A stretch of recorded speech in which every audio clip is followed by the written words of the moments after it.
എടാ പുഷ്കര, ഓ നീ നാശങ്ങൾക്കൊന്നും ചെവിയും കേൾക്കത്തില്ലേ? എടാ പുഷ്കര, എടാ നമ്മുടെ കൊമ്പി വെച്ച് കയറും പൊടിച്ചേ പാഞ്ഞു. നിങ്ങളൊന്ന് ഓടി, ഇല്ലേ അത് വല്ല വഴിക്കും ചെന്ന് കയറും. ഓടി. ആ എന്താ മെഴുത്തി നിൽക്കുന്നത്? പറഞ്ഞത് കേട്ടില്ലേ? ഒന്ന് ഓടി ചെല്ലാൻ. ഞങ്ങളുടെ ജോലി പല്ലക്ക് ചുമക്കല. സൗകര്യപ്പെടുത്തില്ലായിരിക്കും അല്ലേ? അത് കൊള്ളാമല്ലോ. എന്താണ് ഇവിടെ കിടന്ന് വലിയ ബഹളം? അല്ല, കയറും പൊടിച്ചോടി പശുവിനെ അന്വേഷിക്കാൻ പറഞ്ഞപ്പോ അവര് പറയുന്നത് കേട്ടില്ലേ? അവരുടെ ജോലി പശുവിനെ അന്വേഷിക്കലല്ല, പല്ലക്ക് ചുമക്കലാണെന്ന്. തമാശി അവര് പറഞ്ഞാണ് അതിന് ശരി. നിങ്ങൾ എന്താണ് പറഞ്ഞത്? നിങ്ങളുടെ ജോലി പല്ലക്ക് ചുമക്കൽ മാത്രമാണെന്ന് അല്ലേ? കൊള്ളാം, എന്നാ വരി.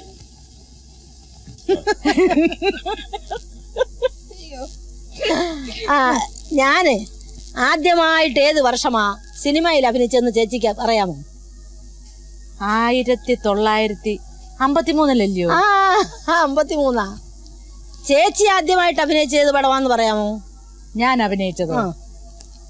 അഭിനയിച്ചത് തിക്കുറിച്ചി സുകുമാരൻ ചേട്ടന്റെ ശരിയോ തെറ്റോ ഇല്ലല്ലേ ആദ്യമായിട്ട് ഞാൻ അഭിനയിച്ചത് തന്നെ. സുകുമാരൻ നായർ സാറേ, ചേച്ചി അങ്ങനെ ഒളിച്ചു നിന്ന് നോക്കിയപ്പം പാടി വണ്ണ ഇവിടെ എന്നും പറഞ്ഞോണ്ട് വിളിച്ച് കൊണ്ടൊന്ന് മേക്കപ്പ് ഇട്ടത് ഓർമ്മയുണ്ടോ? അയ്യോ, ഞാൻ ഇപ്പോഴും ഓർക്കൊന്ന് പേടിച്ചു പോയി അന്ന്. എന്തായാലും ഭാഗ്യമുള്ള മനുഷ്യനല്ലേ? നിശ്ചയമായിട്ട് ചേട്ടൻ എനിക്ക് ആദ്യം ചാൻസ് തന്നത്. അതെ. പിന്നെ നമ്മൾ ഒന്നിച്ച് അഭിനയിച്ച പല പടങ്ങളുണ്ടല്ലോ.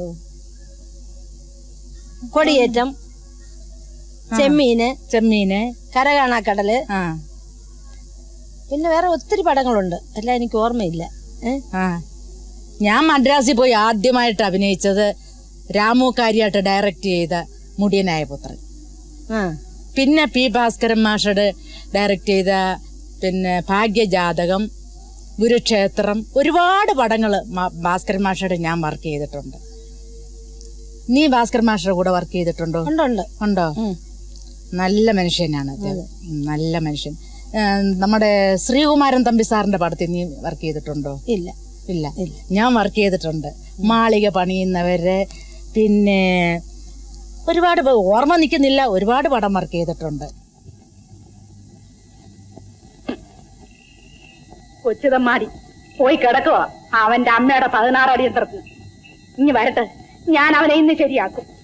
പാലും പഴവും കൈകളിലേന്തി പകളവായിൽ പുന്നകച്ചിൽ.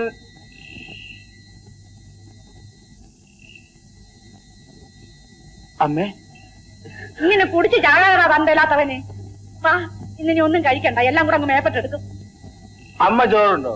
ഞാൻ അമ്മയ്ക്ക് വിളമ്പി തരാൻ പറ്റിയ ചേല ഞാൻ വിളമ്പി തരാമേ. അപ്പൊ വീട് കേട്ടാ വീട്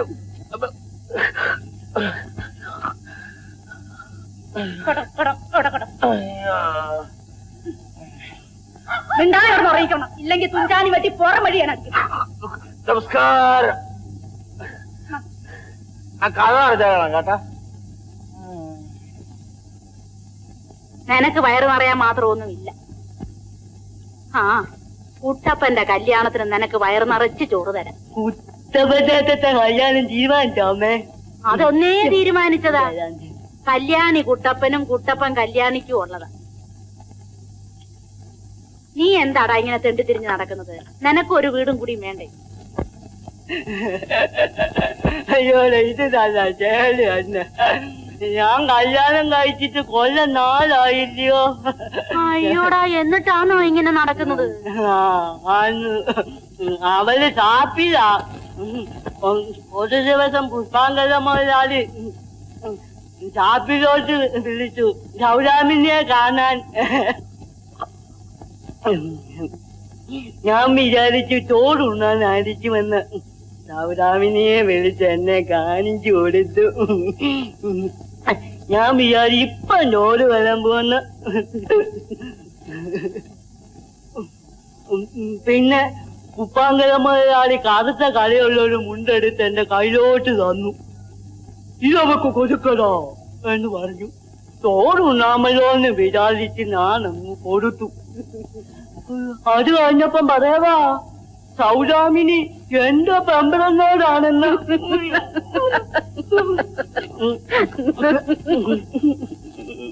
2 ദിവസം പോലും അവരെനിക്ക് തികച്ച ചോറ് തന്നില്ല.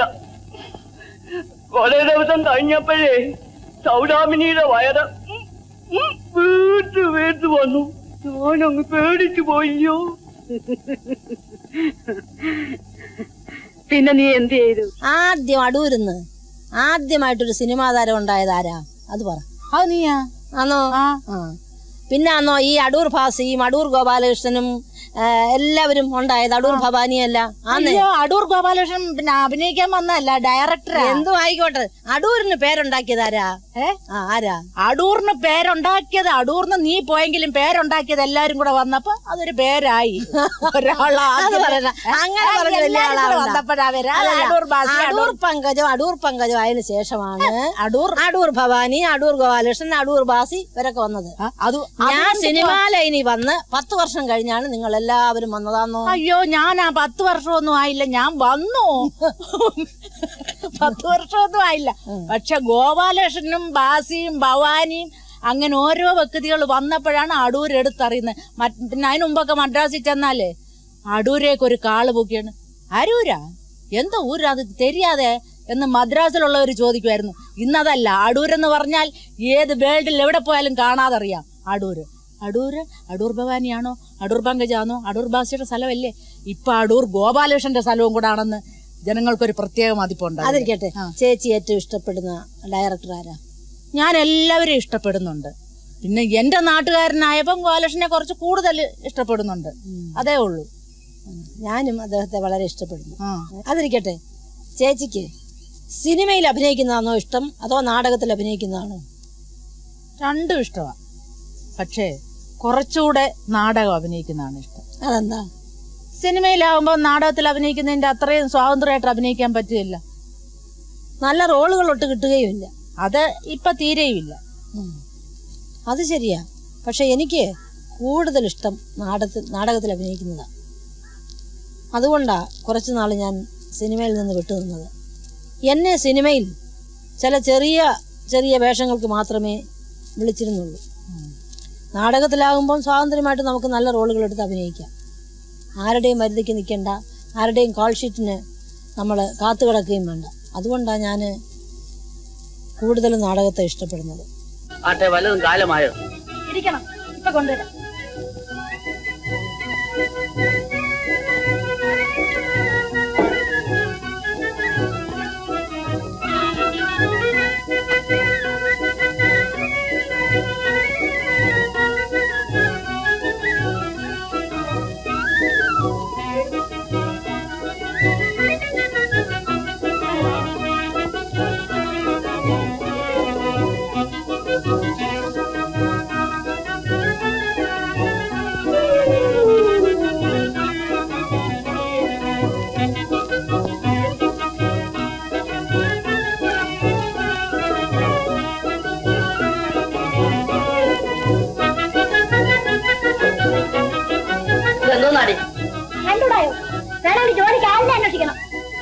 എന്റെ ഭഗവാനെ, അടുത്ത ജന്മത്തിലെങ്കിലും ഇവളെ ആരുടെയും ഭാര്യയായി ജനിപ്പിക്കല്ലേ.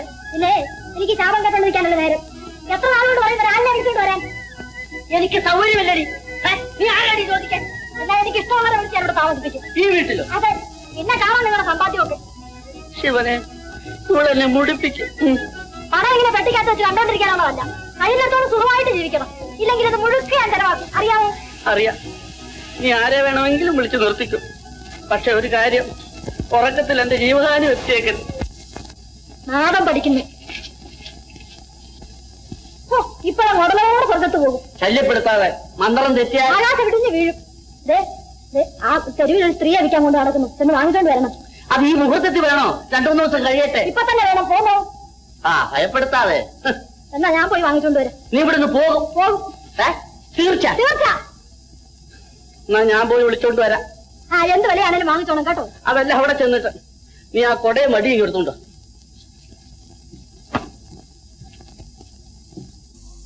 ഞാൻ ഒരു കാര്യം ചോദിച്ചോട്ടെ. നേരത്തെ നീ സിനിമയിൽ അഭിനയിക്കുമ്പം SP അണ്ണന്റെ ഒക്കെ കൂടെ എല്ലായിരുന്നു അഭിനയിച്ചു. അന്ന് നീ കോമഡി വേഷമല്ലേ എടുത്തേ? അന്നൊക്കെ നല്ല വേഷങ്ങളൊക്കെ നിനക്ക് കിട്ടിയിരുന്നു. പിന്നെ ഇടയ്ക്ക് നീ കുറച്ചു നാൾ പോയില്ലല്ലോ, നാടകത്തിനൊക്കെ നടന്നല്ലോ. ഇപ്പൊ പോയി പടത്തിൽ അഭിനയിച്ചപ്പോ നല്ല വേഷം കിട്ടിയോ? ഒരുവിധം സാമാന്യമായ എന്റെ പ്രായത്തിനനുസരിച്ച് വേഷം കിട്ടി. ഇപ്പോഴേ നേരത്തെ അഭിനയിച്ചിരുന്നപ്പം നല്ല കഥയും നല്ല കഥാപാത്രങ്ങളും എല്ലാവർക്കും കിട്ടുമായിരുന്നു. എനിക്കും കിട്ടിയിട്ടുണ്ട്. ഇപ്പോഴെനിക്കും നല്ല കഥാപാത്രങ്ങളൊന്നും കിട്ടുന്നില്ല. ഞാൻ അന്നും ഇന്നും ഒക്കെ അമ്മയുടെ വേഷമല്ലേ അഭിനയിച്ചത്. നീ അതിൽ കോമഡി വേഷം എടുത്തു, കൊച്ചമ്മയായിട്ട് അഭിനയിച്ചു, എല്ലാ വേഷവും നീ ചെയ്തിട്ടുണ്ട്. ഇന്ന് അതിനൊക്കെ ഒരു വ്യത്യാസം കാണുന്നത് എന്താ? നിനക്ക് അതിനെ പറ്റി വല്ലതും തോന്നിയിട്ടുണ്ടോ? നമ്മളൊക്കെ വയസ്സായി പോയില്ലേ ചേച്ചി? ഇന്നത്തെ പുതിയ കുട്ടികളൊക്കെ വരുമ്പം നമുക്കൊക്കെ എന്തോ വേഷം തരാനാ? തന്നെയുമല്ല, അമ്മമാരോ അച്ഛന്മാരോ ഒക്കെ ഇന്ന് വളരെ കുറവാ സിനിമയിലായാലും നാടകത്തിലായാലും. ഞാനൊന്ന് ചോദിക്കട്ടെ, പണ്ട് നമ്മൾ നാടകം അഭിനയിക്കുമ്പോഴേ ഈ മൈക്കും ലൈറ്റും ഒന്നും ഇല്ലാതല്ലേ നമ്മൾ അന്ന് നാടകം അഭിനയിച്ചിരുന്നത്? പെട്രോൾ മാക്സ് ലൈറ്റിന്റെ മുമ്പില് ആന്നേ. അന്ന് നാടകത്തിൽ നമ്മൾ അഭിനയിക്കണമെങ്കിൽ എന്തെല്ലാം യോഗ്യതകൾ ഉണ്ടായിരിക്കണം? പാട്ട് നമ്മള് പാടി അഭിനയിക്കണം, അല്ലയോ? പാട്ടറിഞ്ഞൂടാത്ത ഒരുത്തിയും അന്ന് നായികയായിട്ട് നാടകത്തിൽ അഭിനയിക്കാൻ പറ്റത്തില്ല, അല്ലേ? പക്കാലായോ അല്ലെ മറ്റേത് ശാസ്ത്രീയ സംഗീതം അഭ്യസിച്ചവളെ നാടകത്തിൽ അഭിനയിക്കാൻ പറ്റും പെണ്ണുങ്ങൾക്ക്. ഇന്നതാന്നോ? ഇന്നതല്ല. ആരെങ്കിലും പാടും, ആരെങ്കിലും സംഭാഷണം ചെയ്യും, അത് കേട്ട് വായനക്കി കൊടുത്താൽ മതി. ഇന്നത്തെ കാലത്ത് അല്ലയോ? ഇന്നത്തെ സ്ഥിതി അതല്ലയോ? അതാണ് അന്നത്തെയും ഇന്നത്തെയുള്ള വ്യത്യാസം. ഇന്ന് സിനിമയിൽ അഭിനയിക്കണമെങ്കിൽ കുറച്ച് രൂപഗുണം മാത്രം മതി, അഭിനയശേഷിയും വേണമെന്നില്ല, കാണാൻ നന്നായിരിക്കണം, അത്രേ ഉള്ളൂ. എന്നാൽ പണ്ട് അങ്ങനല്ല. അതിരിക്കട്ടെ, അന്ന് നമ്മുടെ കൂടെ സഹകരിച്ചിരുന്ന നടന്മാരും നടികളുമൊക്കെ എത്ര സഹകരണമുള്ളവരായിരുന്നു. ഇന്നതൊന്നും ഇല്ല. ഉണ്ടോ? ഇല്ല. ഞാൻ അറിഞ്ഞിട്ടുണ്ട്. അന്നാണേ സത്യ സാറ്, നസീർ സാറ്, പിന്നെ ബാസിച്ചേട്ടന്, SP അണ്ണന്, സ്ത്രീകളാണെങ്കിൽ ഷീലാമ്മ, രാഖിയമ്മ, ശാരദ, പത്മിനി, ലളിത, അവരൊക്കെ എന്തോ ഒരു സഹകരണം. നമ്മുടെ വീട്ടിൽ പോലും ഇത്രയും യോജിപ്പും സഹകരണം. അവർ വലിയ നടികളാണെന്നോ ചെറിയ വേഷം എടുക്കുന്നോ വലിയ വേഷം എടുക്കുന്നോ വ്യത്യാസം ഒന്നുമില്ല. അതാ ഇന്നതല്ല. നമ്മുടെ തോപ്പിൽ ബാസിച്ചേട്ടൻ എഴുതിയ കൂട്ടുകുടുംബം എന്നും പറഞ്ഞൊരു നാടകം ഞങ്ങൾ പടവാക്കി, ഉദയ സ്റ്റുഡിയോ പടവാക്കിയപ്പോൾ അതിനകത്ത് എനിക്ക് ഒരു വേഷം കിട്ടി. ആ വേഷത്തിൽ ഞാൻ ചെയ്യുന്നത് ഒടപ്പറന്നോനെ, അത് ഒടപ്പറന്നോനെന്ന് പറയുന്ന ആളിന്റെ മുഖത്ത് നോക്കാതെ മറഞ്ഞു നിന്നാണ് ഒടപ്പറന്നോനെ. ആ വിളിയിൽ തന്നെ ഒരു പ്രത്യേക ഭംഗി. ഇപ്പോഴാണ് ഒടപ്പറന്നോനെ നമ്മളുടെയൊക്കെ ഞാൻ ആദ്യം പോകുന്ന കാലത്തെ കഥ എന്ത് നല്ല കഥയാ. തള്ളയുടെ വേഷമായാലും ശരി, ആ കഥ വായിക്കുമ്പോൾ നമുക്ക് അഭിനയിക്കാൻ തോന്നും. സത്യസാറിന്റെ കൂടെ ഞാൻ അഭിനയിച്ചല്ലോ കരകാണാക്കടലിൽ. എടാ ഇച്ചിരി ഞാൻ കടുക്കാമറുകയായിട്ട് അഭിനയിച്ചു. എടാ ഇച്ചിരി കറുപ്പ് കൊണ്ട് താടാ മോനെ, എടാ വാത്തായേ എന്നൊക്കെ വിളിക്കുമ്പം സത്യത്തിന് തിയേറ്ററിൽ ആ പടം വന്നണൊക്കെ കയ്യടിയുടെ ബഹളവാ. ഇന്ന് അതുപോലെ കഥ എഴുതി വെച്ചിട്ടില്ല, അതുപോലെ അഭിനയിക്കാൻ ആളുമില്ല. നമ്മളെ എവിടെയായിരുന്നു അതിന്റെ ഷൂട്ടിങ്? ഏർക്കാട് ഷൂട്ടിങ് ദിവസം ഒരു ദിവസം സത്യൻ സാറ് ചേച്ചിയെ കാളവണ്ടിയിൽ നിന്ന് താഴെ ഇറക്കി തോർക്കുന്നു. അപ്പൊ പറയുന്ന ചുമ്മാ സിനിമയിലുള്ളതല്ല, അല്ലാതെ സാറൊരു വാക്ക് പറഞ്ഞത് ഞാൻ ഇപ്പോഴും ഓർക്കുന്നു. തള്ളേ, നീ എന്നെ 10 മാസം നിന്റെ വയറ്റിലിട്ട് ചുമ്മിയതല്ലേ, നിന്നെ ഞാനൊന്ന് ചുമ്മട്ടെന്ന് പറഞ്ഞ് കാളവണ്ടിയിൽ നിന്ന് വലിച്ച് തറയിലിറക്കി. അന്ന് അദ്ദേഹത്തിന്റെ കൂടെ ഒക്കെ അഭിനയിക്കാൻ നമുക്കൊക്കെ ഭാഗ്യം ഉണ്ടായല്ലോ. സത്യത്തിന് എനിക്ക് ഏറ്റവും വലിയൊരു തണലായിരുന്നു അദ്ദേഹം. അദ്ദേഹം പോയതോടുകൂടി നമുക്ക് എല്ലാ തരത്തിലും അന്നത്തെ സിനിമയ്ക്കും സിനിമയിലെ കഥാപാത്രങ്ങൾക്കും ജീവനുണ്ട്. ഇന്ന് വരുന്ന സിനിമകളിലെ കഥാപാത്രങ്ങൾ എന്താണെന്നൊന്നും ആരും ചിന്തിക്കുന്നില്ല. അന്ന് നമ്മൾ അഭിനയിച്ച ചില ചിത്രങ്ങൾ ഇന്നും ഓരോ മലയാളികളുടെയും അല്ലെങ്കിൽ ഇന്ത്യയിലുള്ള പലരുടെയും മനസ്സിൽ ഇങ്ങനെ ഇരിപ്പുണ്ട്.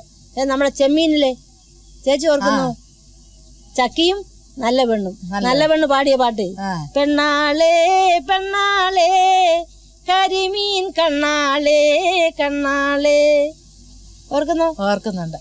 പിന്നെ അടിമകൾ എന്ന് പറഞ്ഞ പടത്തിനകത്തെ ഞാനൊരു പാട്ട് പാടുന്നു. അത് എനിക്ക് ആദ്യമായിട്ട് പാട്ട് പാടിയ മാധുരിയാണ്. മാധുരിയുടെ ആദ്യത്തെ പാട്ടാ. കസ്തൂരി തൈലമിട്ട് മുടി മീനക്കി. നീ കണ്ടോ പടം? കണ്ടു. എങ്ങനെ ഇരുന്നെന്നറിയാമോ? നമ്മളിതൊക്കെ ചെയ്തു, നമ്മൾ ഇത്രയും കാലം ഈ കലാലോകത്ത് നിന്നു, പൊതുജനങ്ങൾ നമ്മളെ അംഗീകരിച്ചു. നമുക്കൊരു ഒന്നല്ല 100 കോടിക്കണക്കിനല്ല ജനങ്ങൾ നമ്മളെ സ്നേഹിക്കുന്നവര്. ഇന്ന് അവർക്കൊക്കെ നമ്മളെ കാണുമ്പോൾ ഒരു ദുഃഖം.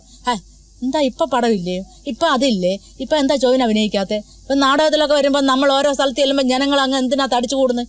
നമ്മളുടെ അഭിനയം കൊണ്ട്. കല്യാണത്തിന് വാങ്ങിയത് ഞാനിത് ഒരിക്കലേ കൊടുത്തിട്ടുള്ളൂ. വല്ല വിശേഷത്തിന് കൊടുക്കാം. ഇതും കൂടെ ആ പെട്ടി വെച്ചിരുന്നു. അമ്മയുടെ മുണ്ട് അവന് മുട്ട വരെ എത്തും. നീ ആണോ നിശ്ചയിക്കുന്നത്? ആ വെളിച്ചെണ്ണ വാച്ചിന് കുപ്പിയിലെടുത്തോ മണി. ഓഹോ കടുമാങ്ങായി എടുത്തു വെച്ചില്ല.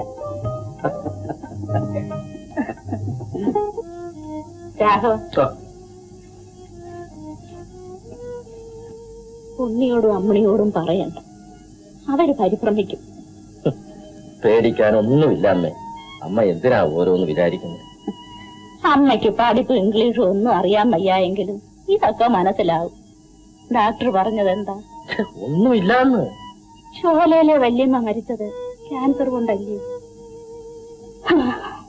പറയണ്ട, കുട്ടികൾ പരിഭ്രമിക്കും. അവരോട് പറയണ്ട. നീ വന്നോ?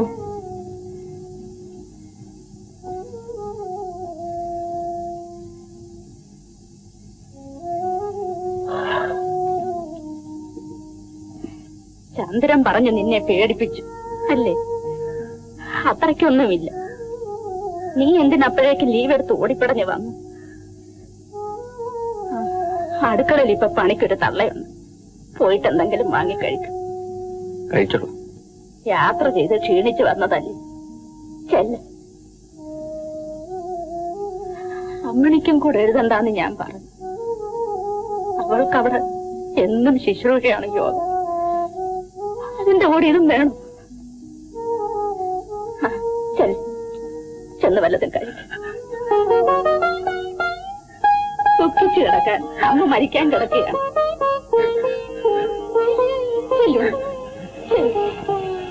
ഞങ്ങള് ഏർക്കാട് ഷൂട്ടിങ്ങിന് പോകുമ്പം വണ്ടിയിലിരുന്നുകൊണ്ട് ഞാനും ജയഭാരതിയും സത്യം മാസ്റ്ററും കൂടെ പോകും. ഉടനെ എന്നെ വിളിക്കുന്നത് പങ്കിന്ന. പങ്കി ആ പാട്ടൊന്ന് പാട് എന്ന് പറയും. ആരാ? സത്യം മാസ്റ്റർ. ഞാൻ ഇരുന്ന് പാടും. സാറിന് ഏറ്റവും ഇഷ്ടപ്പെട്ട പാട്ടായിരുന്നു മാനസേശ്വരി മാപ്പു തരൂ മറക്കാൻ നിനക്ക് മടിയാണെങ്കിൽ മാപ്പു തരൂ മാപ്പു തരൂ ജന്മജന്മാന്തരങ്ങളിലൂടെ രണ്ട് സ്വപ്നാടകരെ പോലെ. അതിരിക്കട്ടെ, ഞാൻ ഒരു കാര്യം ചോദിക്കട്ടെ. നീ ഒരുപാട് പടങ്ങളില് കോമഡി വേഷം ചെയ്തല്ലോ. അതിലേത് പടത്തിൽ നീ നന്നായിട്ട് അഭിനയിച്ചിട്ടുണ്ട്? അത് നിനക്ക് പാട്ടുണ്ടോ എന്താന്ന് എനിക്കൊന്ന് കേട്ടാ കൊള്ളാം. അല്ല, നന്നായിട്ട് അഭിനയിച്ചിട്ടുണ്ടെന്ന് എനിക്ക് എങ്ങനെ അറിയാൻ നോക്കും? അല്ല, അത് ജനങ്ങളല്ലേ പറയേണ്ടത്. ജനങ്ങൾ പറഞ്ഞിട്ടുള്ള പടം നിനക്ക് ഓർത്ത് എന്ന് പറഞ്ഞാലെന്താ? പഴയ പല പടങ്ങളിലും ഞാൻ നന്നായിട്ട് അഭിനയിച്ചു എന്നാണ് എൻ്റെ വിശ്വാസം. പിന്നെ SP അണ്ണൻ്റെ കൂടെ പല പടങ്ങളിലും ഞാൻ അഭിനയിച്ചിട്ടുണ്ട്. SP അണ്ണൻ്റെ കൂടെ നീല പ്രൊഡക്ഷൻ്റെ ബാല്യസഖി എന്ന് പറഞ്ഞ പടമാണെന്ന് എനിക്ക് ഓർമ്മ. അതിൽ ഞാനും SP അണ്ണനും കൂടെ ഒരു പാട്ട് പാടി അഭിനയിച്ചു. ആ പാട്ട് ഞാൻ ഇപ്പോഴും ഓർക്കും, എപ്പോഴും ഓർക്കും. അതൊന്ന് പാടാം. അണ്ണനെയും ഓർക്കും. നാടറിയ താലി കെട്ടാതെങ്ങനെ നാണമില്ലേ കൊഞ്ചി വരാനിങ്ങനെ നാടറിയ താലി കെട്ടാതെങ്ങനെ നാണമില്ലേ കൊഞ്ചി വരാനിങ്ങനെ കൊഞ്ചി വരാനിങ്ങനെ. രാമചന്ദ്രൻ രാജാവ്, ഭരതകുമാരൻ രാജദാസൻ, സീതാദേവി രാജമഹിഷി, കൗസല്യാദേവി രാജമാതാവ്, കൈകേയിദേവി രാജമാതാവിന്റെ ദാസി. ആ അപമാനം താങ്ങാൻ ഈ കിഴവിക്ക് വയ്യ. മന്ത്രേ, ആരോടാണ് ആരെപ്പറ്റിയാണ് പറയുന്നതെന്ന് കാര്യം പറഞ്ഞാൽ ശിക്ഷയ്ക്ക് വിധിക്കുമായിരിക്കും. മരിച്ചതിനൊപ്പം ജീവിക്കുന്നതിലും ഭേദമാണത്. ദുഷ്ടേ, നിനക്ക് ദുർബുദ്ധി എങ്ങനെയുണ്ടായി? ഭരതനും രാമനും തമ്മിൽ എനിക്ക് ഭേദമില്ലെന്ന് അറിഞ്ഞുകൂടെ? അതുകൊണ്ട് തന്നെയാണ് അടുത്തു വരുന്ന അപകടം അവിടെ നിന്ന് അറിയാത്തത്. നമുക്ക് തിരിയാം. ഞാൻ പോട്ടെ.